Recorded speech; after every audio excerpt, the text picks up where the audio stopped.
History Dose. The Mongols versus the Order of the Assassins. If you want to go see bonus content or extended content, go over to our Patreon. That link's in the description box down below.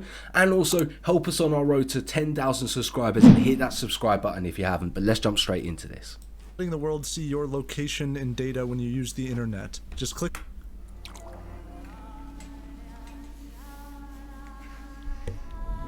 Okay, what have you got for us this time?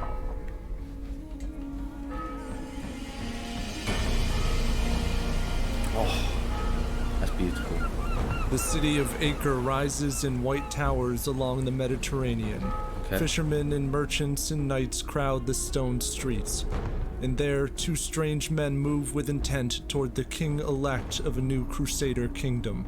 Conrad of Montferrat slackens his pace and greets the pair. For months, he's recognized them as fellow Christians, monks or servants who support his quest to recapture Jerusalem from the Islamic Ayyubid dynasty. The two men then produce daggers and thrust them repeatedly into his chest. Conrad drops from his bloody mount, and guards immediately slay one of the assailants. The other they chase and capture to be dragged through the streets until he dies, but not before he confesses that he is no Christian monk, nor is he merely an agent of the Ayyubids. Nope. Who is he a part of? He has killed Conrad of Montferrat at the behest of a mysterious league, the nightmare of every king in the land, the Order of Assassins. Okay. But surely they get their order from someone. They live in scorned seclusion. Someone. Castles atop cold peaks in the Persian and Syrian mountains. Concealed within the walls of the great Alamut Castle are the torchlit chambers and corridors, wherein elders recite Quranic verses and scouts train in the arts of stealth and disguise.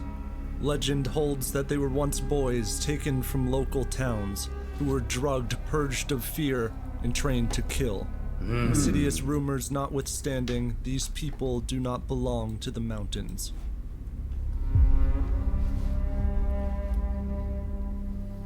A century ago, they were cast out from the sands of Egypt. They believed Allah had chosen a man called Nizar to lead Islam and succeed his late father as the caliph of the Fatimid dynasty, whose banners flew over the long northern coast of Africa.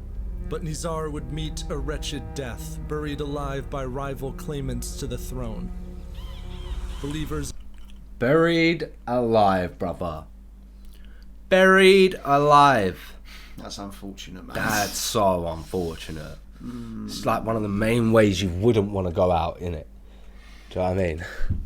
It's long. It's a long time. Ismaili sect A long of day. Shia Islam, his followers became known as the Nizari Ismaili, and being disinherited of their fortune, retreated north to found a network of remote castles in the mountains, under the leadership of a religious leader called an Imam. From there, the Nizari Ismailis preached their faith to the lands below.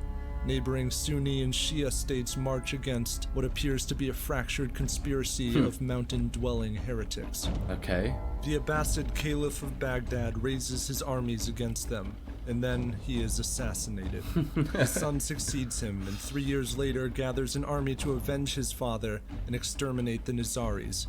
So 4 assassins enter his chamber and kill him too. Fear is the primary weapon of this order of assassins, for the Nizaris find few friends among the Crusaders in Sunni and Shia empires.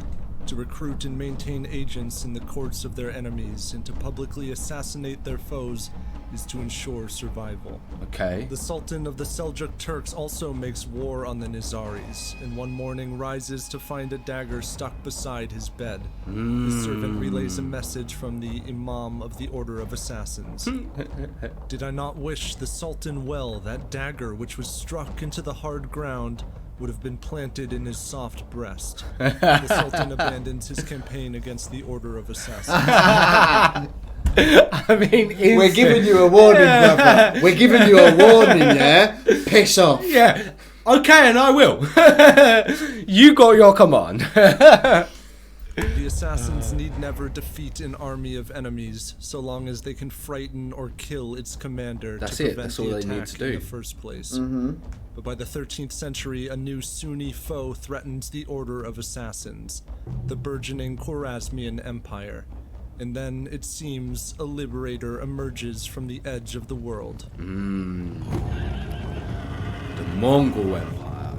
From the east, men gallop forth on open grass and pitch tents and drink mare's milk and blood, and carry proudly the wisdom and majestic horsemanship of steppe tribes. Should tribute and submission to their great Khan be in place, the victims of their conquest are free to govern with a degree of autonomy, worship their own deities, and enjoy the prosperity of the Mongol Empire. Yet there are those who resist or waver in surrender, and this is the path chosen by the Khwarezmian Empire. The riders sever the royal bloodlines of its nobles and massacre hundreds of thousands of people. The assassins descend with alacrity from their alpine strongholds, like ravens over a putrid battlefield. Finding their enemies scattered before them, the assassins court the goodwill of the Mongols. But subjects of the Khan have warned him of these killers of kings, spillers of royal blood. Their refusal to submit stands in defiance of the Khan's divine command to conquer everything. Ala ad-Din Muhammad III, the fervent and intrepid Imam of the assassins, detects this unstated animosity. Okay. Now deigns to pursue rapprochement with the Abbasid Caliph of Baghdad. Together they send a delegation in 1238 into the west. Asking for what? Their Muslim envoys pass before pastures and humble peasant homes, chapels and taverns, until they come to the splendid thrones of the kings of France and England. Yeah. Asking for? Although the Mongols are now coming for the lands of Islam, the Nizari messengers warn that if the nomads are not stopped, the Mongols will surely also reach the banks of Christendom and ravage Europe. Okay. They propose The a enemy of my Muslim-Christian enemy is my alliance. friend. In the English court, the Bishop of Winchester interrupts. Let us leave these dogs to devour one another, that they may all be consumed and perish. The Muslim couriers are sent away, and in the years following, the Christian principalities of the Rus are ruined by the Mongols, who swarm into Eastern and Central Europe. In Armenia, one Mongol general, Chagatai Korchi, retires to his war camp for the night. Ala ad-Din's attempts at diplomacy have been rebuffed by the Great Khan, so what's he several going men, to try and do possibly now? disguised as prisoners of war, move among the sleeping tents and brutally stab Chagatai to death. Ooh. They can Ala get to him. ad-Din and the They got Order to of him. Assassins have struck first. What do you do when his envoys died? Let alone one of his brothers. Horses are saddled, treasures divided, and goblets drained in jubilant preparation for a journey. The Great Khan, Monka, has ordered Genghis Khan's grandson, Hulagu, to destroy the Order of Assassins. Yep. He advises Hulagu, treat kindly whoever obeys and submits to your orders. Grind beneath the feet of your wrath those who resist, along with their wives, children, and kith and kin.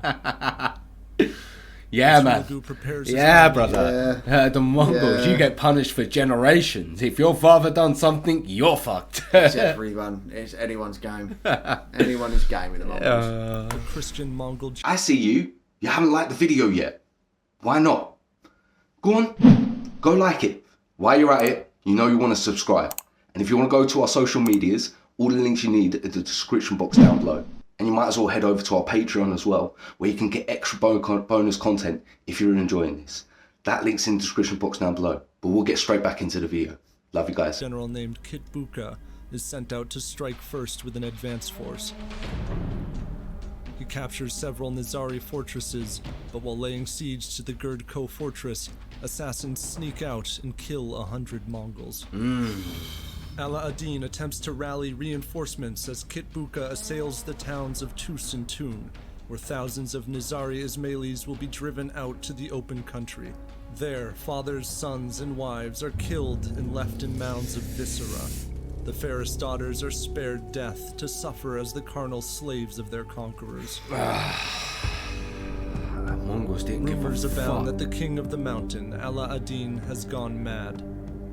Indeed, his own son, Kwarsha, thinks resistance to the Mongols foolhardy. But the Order of Assassins hardly stakes its survival in conventional battle. In So what do they Karakorum, a wanna monk do? arrives from Belgium, seeking an audience with the Great Khan. he is struck by the paranoid state of his hosts. They proceeded to question us minutely because it was reported to Monka Khan that 400 assassins had arrived under various disguises to kill him.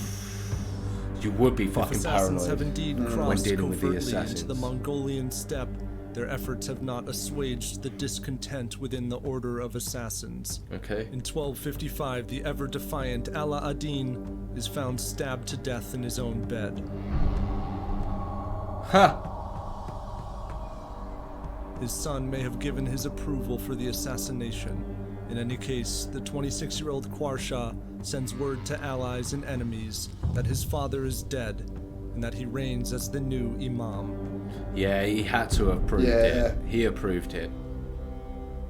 But what's he going to has do? reached Persia, and at the sight of his army it is written that the mountains began to quake and the hearts of kings to tremble. Although Kwarsha wishes to submit to the Mongols, he refuses to appear in person, fearing a trap, and declines to tear down his most formidable castle, Alamut. Some miles north of the castle, a contingent of Mongols rides to the foot of a high hill, and above, an army of assassins comes into view. The Nizaris draw their bows and swords and daggers, and scatter the furious Mongol charge. Riders are sent tumbling back. So they're The fighting Mongol for it, force Jack. retreats and lays waste to the crops of the surrounding region. Yeah. The true prize lies some distance to the west. In the halls of Maimun Diz, a castle centuries ago hewn into the side of a red cliff, Kwarsha is hiding. What does he want to do? What does he think he's going to achieve here? It is the garrison that first catches sight of That's the sick. sudden and That's sick. thunderous We approach need to go see of that. 10,000 men. That's still about. Mongols, Yeah, local so- conscripts, and massive siege weapons. Hulagu has come to do the bidding of the Great Khan and grind the Order of Assassins beneath the feet of his wrath. How's he going to do it, Jack? Look at The that siege forward. begins. Day after day, the old face of Maimun Diz trembles with each bombardment. Towers fall from the Yeah, it's not cliffside. about anymore. The assassins hold off a Mongol assault, but aid is not coming. Kwarsha negotiates, descends from the mountain, and surrenders. The Okay. Mongol army swarms in, and they are Yeah. ambushed by a final band of devoted assassins who refuse to concede the castle. Nice. But the Mongols are too many. All of the rebel assassins are killed. Maimun Diz has fallen. Hulagu forces Kwarsha to command all other Nizari castles to surrender or face annihilation. By the dozens, have to. assassin forts open their gates and disband. A few resist. Kwarsha comes to the foot of Alamut, the most sacred and exalted home of the assassins, and pleads for their surrender, but they do not heed his warning. Within a day, the Mongol army proceeds up Idiots. the mountain trails. As stones dash against the strong walls of Alamut, the assassins hold steadfast in their high towers and rain down punishment upon their foes. The hordes of Mongols can be held back from this position, but they But cannot not be forever. defeated. Resistance endures for 3 days before the garrison negotiates a writ of amnesty and Yep. evacuates. Okay. Yeah. Hulagu ascends the mountain, marveling at the mysterious lair which had sheltered the Order of Assassins for 2 centuries. What happens in he here, orders though? it destroyed. Mongols level its ramparts, set fire to its sacred Oh, no, they libraries, just destroy and it. scour its old chambers for valuables. Yeah, Jesus. The castles of Lamassar and Gerdko defy Kwarsha and refuse to submit, but Kwarsha has nevertheless relinquished his land and armies. Hulagu bestows upon him a young Mongol girl with whom he had become enamored. Kwarsha graciously accepts the authority and hospitality of the conquerors, and requests an Interesting. audience with the great Khan, Monka. He sets out, but in the old Khwarezmian city of Bukhara, a disagreement with his Mongol envoys comes to blows. Mongol law does not permit such insubordination, so as Kwarsha continues his journey east, the Mongols demand that his sons and daughters, brothers and sisters, and all of his seed and family should be laid on the fire of annihilation. Shit. Some of his kin are handed over to be killed by the Mongol Bulagan, so that he can achieve vengeance for the death of his father, Chagatai Korchi. Fair. Elsewhere, the Mongols execute tens of thousands of Nizari Ismaili believers.